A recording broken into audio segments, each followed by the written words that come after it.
Dedianus Kalio, 19, seorang warga Sumba Barat Daya, NTT, meregang nyawa usai dikeroyok puluhan orang di Gianyar, Bali, pada Selasa, 15 Oktober 2024, pukul 23.32 waktu Indonesia Tengah.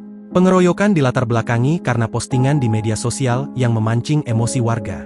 Warga yang tersulut emosi kemudian berkumpul. Mereka curiga yang membuat video itu adalah buruh proyek yang bekerja di sekitar lokasi.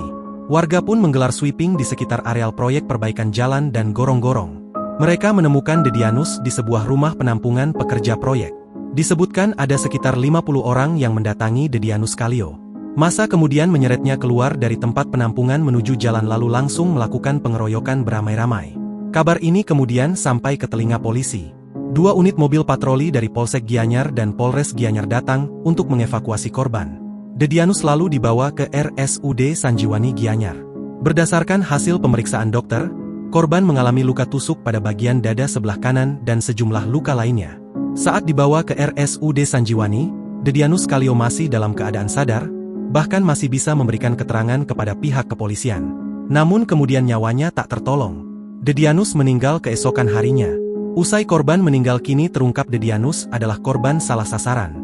Dedianus diduga menjadi korban amukan massa setelah video status WhatsApp miliknya dicomot oleh akun TikTok lain, yang kemudian menambahkan caption provokatif dan menghina warga Bali. Kasus ini mulai menemukan titik terang setelah polisi meringkus Yanto. Yanto adalah terduga pelaku penyebar video yang menyebabkan Dedianus Kalio tewas dikeroyok massa.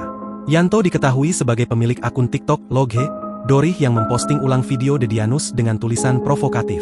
Yanto pelaku pemosting video sudah ditangkap, ujar sumber Tribun Bali, Rabu, 23 Oktober 2024. Profil terduga pelaku penyebar video provokatif tersebut belum banyak diketahui.